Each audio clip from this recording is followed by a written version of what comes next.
Assalomu alaykum, Sharq Turkistonlik aziz qarindoshlar.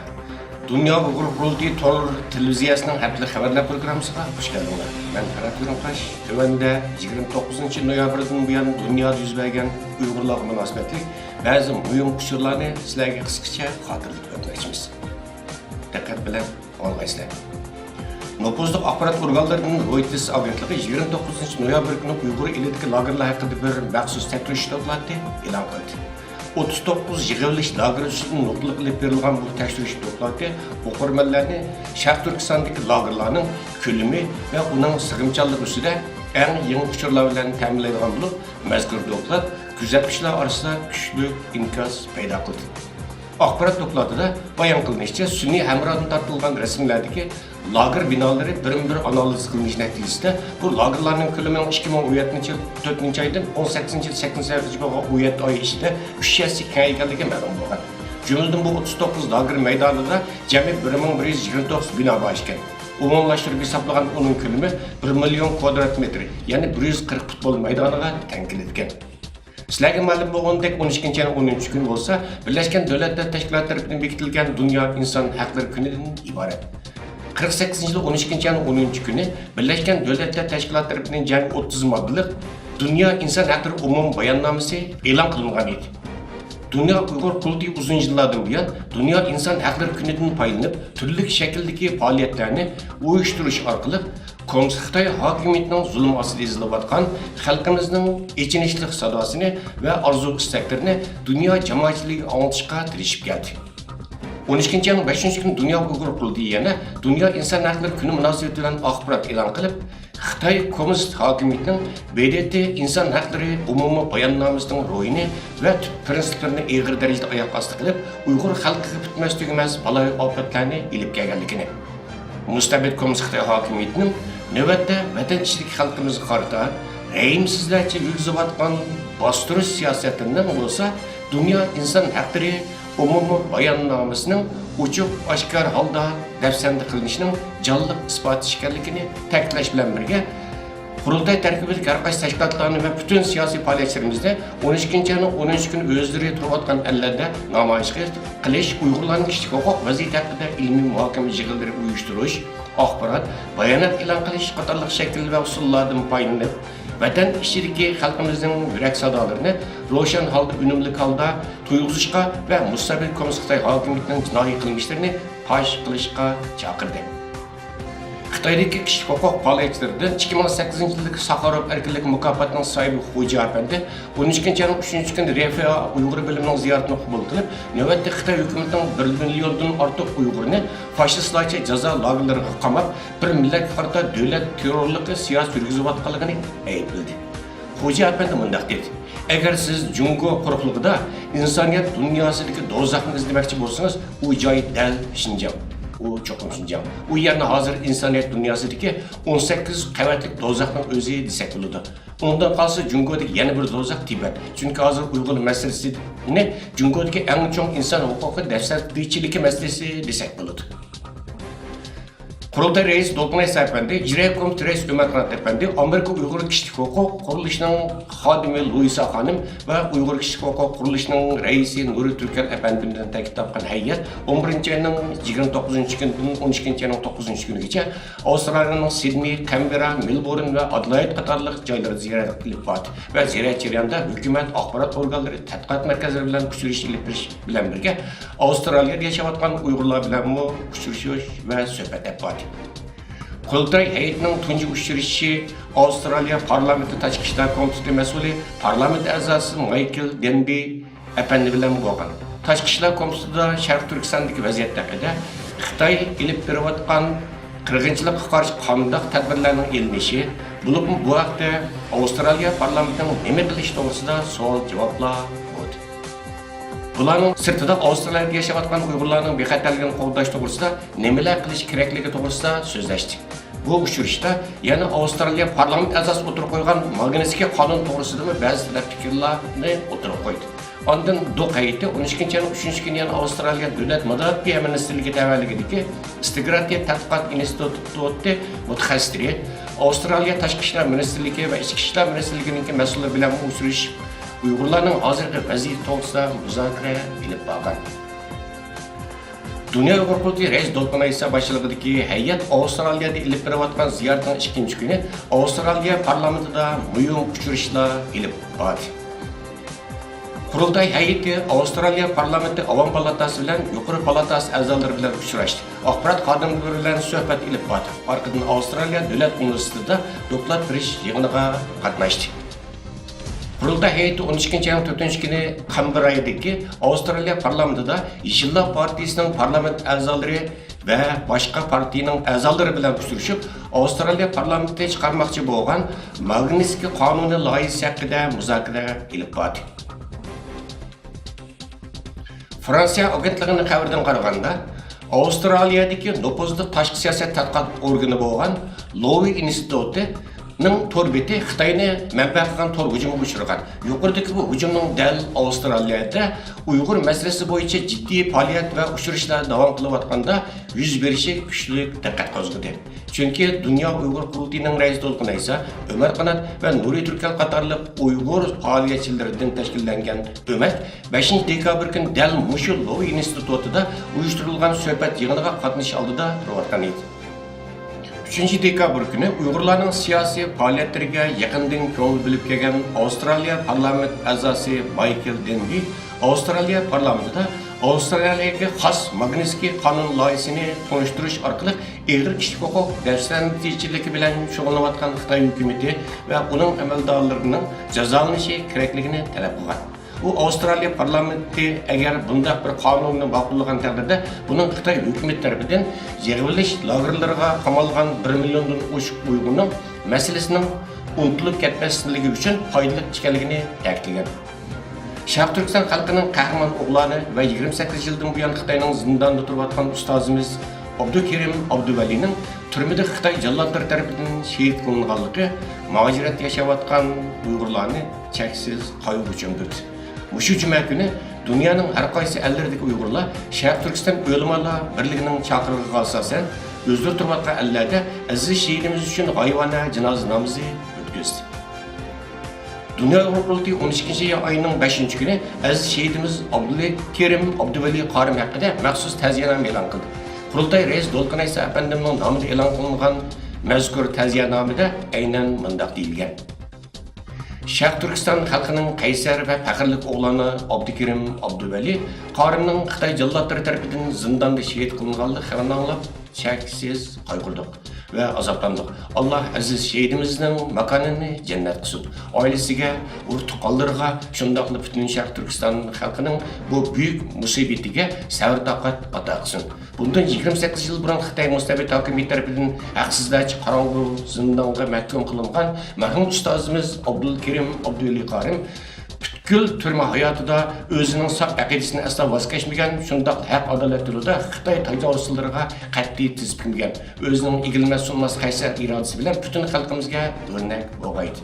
Marhum ustozimizning shahid qilinishi mustabid va zo'ravon Xitoy hokimiyatining qonxo'rligini, vahshiyligini, muttahamligini va yo'lsizligini yana bir qatim dunyo jamoatchiligi oldida oshkorlab berdi. Sharq Turkiston xalqi o'z millatining diniy e'tiqodini, imonini, vijdonini, shundaqli hurligini qo'llash yo'lida aziz jonidan ayrilgan shehidimiz Abdukerim Abduvali Qorimni abadiyan sevgi ichida xotirlaydi va uning qaysar kurash irodasiga varis qiladi. Butun millatimizning beshi sog' bo'lsin.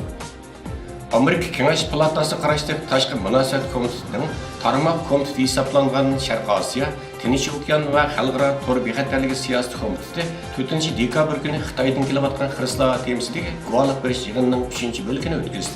Oldi bilan mazkur komitetining raisi Amerika Kengash palatasining a'zosi Cory Gardner so'z oldi. Reis Gardnerning fikricha, Xi Jinping hokimiyatni qo'lga olgandan buyon Xitoy hukumatining dunyoga zo'rayotgan hokim mutlaqligi İki qismda demokratiya, inson haqlari va qonun orqali idora qilishning mislsiz darajadagi oyoq osti bo'lishiga sabab bo'lgan.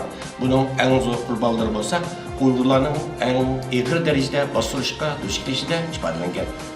Buning bilan Sharq Turkistondagi g'oyat zo'r ko'lamli lagerlar masalasi o'tirib chiqqan. Navbatda bu masala Amerika hukumati va BDTning zo'r diqqatidagi ishlardan bo'lib qolgan. Germaniya Kişilik Huquq Komissari Barbel Koferning Uyg'ur elidagi yipiq tarbiya lagerlarini ziyorat qilish talabi rad qilingan. Birleşme Agentligining bu haftadagi xabaridan qaraganda, Germaniya Kishilik huquq komissari Barbel Kofler Uyg'ur elidagi lagerlarni ko'zdan kechirmoqchi bo'lib, Xitoy tarafiga iltimos sungan. Biroq Xitoy buning talabini rad qilgan. Barbel Kofler bu hafta e'lon qilgan bayonotida men Uyg'urlar qilayotgan muomala haqidagi xabarlarni ko'rib cho'chib ketdim. Men u yerdagi ahvollarni bevosita holda ko'rishni orzu qilgandim. Biroq men Xinjiangni ziyorat qilish talabimni yana davomlashtiraman degan. Xitoy hukumati Sharq Turkistondagi lagerlarning kasbiy texnika bilan tarbiyalash o'rni ekanligini, o'quvchilarning bu orambaxish o'rinlarda xo'shallik bilan dars olayotganligini kuchaytirib tashkil qilsa-mu, ammo xalqaro axborot organlarining muxbirlari va mustaqil kuzatuvchilarning Sharq Turkistonga berib amaliyotni ko'rishiga qattiq cheklama qo'yib kelmoqda. Sharq Turkistonda yo'l qo'yilayotgan lagerlarning O'rta Osiyo, Turkiya Jumhuriyatlarida uyg'unish paydo qilayotganligi ma'lum. Amerika Ovoz radiosi o'zbek bilimining xabaridan qaraganda, yaqinda bir qism o'zbek jurnalist va faoliyatchilar Sharq Turkistonda yo'l qo'yilayotgan lagerlar masalasi haqida O'zbekiston prezidenti Shavkat Mirziyoyevga bir murojaatnoma yo'llagan. Sharq Turkistonda yo'l qo'yilayotgan qayta tarbiya lagerlarida millionlagan Uyg'ur, qozoq va qirg'iz bilan birlikda o'zbeklarning tutib turilayotganligi tilga bu murojaatnomada Qozog'iston va Qirg'iziston hukumatlari Xitoy hukumati bilan aloqalashib, o'z millatdoshlari ustidagi bisimni surishtirganligi va uni to'xtatishni talab qilganligi. Shunga O'zbekiston hukumatining lagerlardagi o'zbeklarni surishtir qilishi kerakligi bayon qilingan. 5 dekabr seshanba kuni Qirg'iziston poytaxti Bishkekdagi Birlashgan Davlatlar Tashkiloti ishxonasi oldida Xitoy hukumatining Uyg'ur elida yo'l qo'ygan lagerlarga qarshi namoyish yuz bergan. Qo'llarida Xitoy fashizmga qarshi turayli degan shiorlar yozilgan plakatlarni ko'tarib olgan qirg'iz namoyishchilar BDT bosh sekretari Antonio Guterresdan Xitoydagi qirg'iz, Uyg'ur va qozoqlarga qilayotgan ziyonkashlikni to'xtatish uchun yordam qilishni talab qilgan. Ular shunday yana BDTni bu masalaga qarata alohida bir tadbir qo'llashga chaqirgan. BDTning kishilik huquq oliy komissari Michel Bachelet 12 ayning 5-kuni Xitoyning Uyg'ur rayonidagi yig'ilish lagerlariga kirib, bu lagerlarda Uyg'ur va boshqa musulmonlarning tutib turilayotganligiga doir andisha qilarliq ma'lumotlarni aniqlashni talab qilayotganligini bildirdi. Markaziy Turkiyaning poytaxti Anqaraga joylashgan iqtisod va ijtimoiy taraqqiyotlar markazining uyushtirishi bilan Xalqaro musulmon xalqlar birligining 27-navbatli qurultiyi 12 ayning 2-3 kunlari İstanbuldagi Vo mehmonxonasining yig'in zalida o'tkazildi. Yig'in oxirida xulosa doklad e'lon qilingan bo'lib, dokladda Sharq Turkiston musulmonlariga qarshi yurgizilayotgan besim va inson qalbidan chiqqan qabih muomalalar qabul qilinmaydi deyildi. Bu yig'in Uyg'urlar vakolatan Sharq Turkiston ma'rif va hamkorlik jamiyatining raisi Hidoyatulloh O'g'izxon taklif bilan qatnashib, Uyg'urlarning hozirgi ahvoli to'g'risida so'z qildi. Hidoyatulloh O'g'izxon Uyg'ur xalqining hozir yo'q bo'lish xavfiga duch kelayotganligi, Uyg'urlarning Xitoyning jazo lagerlarida qiyin qistoqqa ilinayotganligini bildirdi. Shundaqla islom dunyosini Uyg'ur masalasiga ko'ngil bilishga chaqirdi. Amerikadagi Demokratiya Shuan nomli mustaqil xabar organi Uyg'ur elida yo'l qo'yilayotgan lager tuzumi haqida tafsiliy xabar ishlab tarqatdi. Mazkur programmada so'zga taklif qilingan Uyg'ur faoliyatchisi Ro'shan Abbos xonim Sharq Turkistonda davom qilayotgan zulmni kishilik huquq tafsirlantirishiligi degan so'z bilan tasvirlashning ojiz kelib qolganligini eskartdi va u yerda yuz berayotganlarni insoniyatga qarshi ishlanayotgan jinoyat deb sharhladi. Amerikadagi mustaqil xabar organi bo'lgan Demokratiya Shuan o'zining 6 dekabr kunidagi programmasida Sharq Turkistonda yo'l qo'yilayotgan lagerlar masalasining navbatda Amerika Xitoy orasidagi tijoratdan qolsa yana bir muhim masala ekanligini eskartdi. Ular programmasining beshida Sharq Turkistonning hozirgi umumiy vaziyatini, jumladan Sharq Turkistondagi yuqori texniklik nazorat sistemalari, soqchi davlati sistemasi va 2 milliongacha kishi qamalgan lagerlarni bir qora tushuntirib o'tdi. Orqadan Amerikadagi Uyg'ur faoliyatchisi Ro'shan Abbos xonimni so'zga taklif qildi. Ro'shan xonim o'zining hammasi va oilasini hozir Sharq Turkistondagi millionlagan kishi qatorida lagerga qamalganligini aytdi. Ro'shan xonim Xitoy hukumati bu o'rinlarni kasbiy texnika bilan tarbiyalash o'rni deb atsimi, ammo o'z hadisining Xitoychini suv deb so'zlaydigan pensiyaga chiqqan bir doktor ekanligini eskartib, Xitoyning ilgari surayotganining yolg'onligini eskartib o'tdi. Xitoy hukumatining Sharq Turkistonda lagerlarni qurib 1 milliondan ortiq Uyg'ur qatorliq musulmon xalqlarni qamıganlığı xalqarada belgilik ta'sir qo'zg'agan. Uning Uyg'urlarga qaratgan siyosatida matbuotlarda har xil shaklda qattiq aytilayotgan mezgilda Amerika Xitoy ikki taraf diplomatlari Amerika Xitoy savdo kengashi qurilganligining 45 yilligini tabriklash ziyofati o'tkazdi. Halbuki 5 dekabr Washington va atrofidagi shaharlardan tashkillangan 10 nafar Uyg'ur xonim-qiz ziyofat o'tkazayotgan mehmonxona oldida sukut turish shaklida o'tkazgan norozilik namoyishi mazkur faoliyat ishtirokchilarining diqqatini Uyg'ur masalasiga muayyan darajada tortdi. Ular mazkur namoyish orqali Xitoy bilan tijorat qilayotgan Amerika shirkatlari va savdogarlarni mas'uliyatchan bo'lishga, faqat iqtisodiy manfaatni deb Xitoyning Uyg'urlar qilayotgan zulmining bir parchasi bo'lib qolmaslikka ogohlantirishni maqsad qilgan. Ularning tinish yo'sindagi bu namoyishi ziyofatga kelgan mehmonlar va boshqa kishilarning kuchli diqqatini tortgan. Amerikadagi Uyg'ur kishilik huquq qurilishi tashkilotining raisi Nuri Turkiy Avustraliyada demokratik hukumatlarni Xitoyning Uyg'urlarga tutgan muomalasiga qarshi turishga chaqirib, Xitoyning Uyg'urlarga qarshi qilmishlarining irqiy qirg'inchilikni xabarini berayotganligini bildirgan. Nuri Turkiy bu so'zlarni 7 va 8 dekabr kunlari Avstraliyaning Lowy instituti va La Trobe universitetlarida o'tkazilgan Uyg'urlar haqidagi doklad berish yig'inlarida ta'kidlagan. Xitoyning Uyg'urlarni keng ko'lamli lagerlarga qamab, ularga jismoniy va ruhiy azob selishi Amerikadagi yerli xristian va musulmon diniy zotlarini bearam qilishga boshlagan. 6 noyabr kuni Amerikaning Pensilvaniya shtatidagi 7 nafar xristian va musulmon diniy zot Sufiy chaqiriqi nomli yerlik tor jurnalida maktub e'lon qilib, Xitoyning Uyg'ur musulmonlarini azoblashga xotima berishini talab qilgan. Maktubda Amerika xalqi Uyg'urlarning taqdiriga ko'ngil bo'lishga chaqirilib, Xitoy hukumatining 1 milliondagi Uyg'urni qonunsiz qayta tarbiyalash jazo lagerlariga qamag'anligi va ularning musulmon diniy e'tiqodini yo'qotishga urinayotganligi ta'kidlangan. Maktubda bizning uydan bir tal Qur'on chiqib qolsa yoki qo'shnisi assalomu alaykum deb salom berib qo'ysa, bu Uyg'urlarning lagerlarga ilib ketilgan uning lagerlarda mingyushqa va jismoniy tan jazosiga uchraydiganligi bildirilgan. Maktubda yana bolalarning oilasining ayirib o'tilganligi, ba'zi amaldorlar va shirkatlarning mazkur rayonda yuz berayotgan kishilik huquq kriziga ishtirok qilganligiga doir xabarlarning borligini eskartib, Xitoy hukumati bu bayonotlarni rad qilsa-mu, biroq u chet el kuzatuvchilarining bu rayonga kirishini cheklamoqda deyilgan. Maktub oxirida mundaq deyilgan: biz Xitoy hukumatining Uyg'urlarning islomiy e'tiqodini yo'qotishda bu xil qilmishidan nafratlanmoqdamiz. Hurmatli qarindoshlar, shuning bilan bu qatim qatli xabarlar programmasi ishga oxirlashdi. Keyin qatimliq programmamizni ko'rishik. Görüşürüz. Amman bulun. Hayır hoş.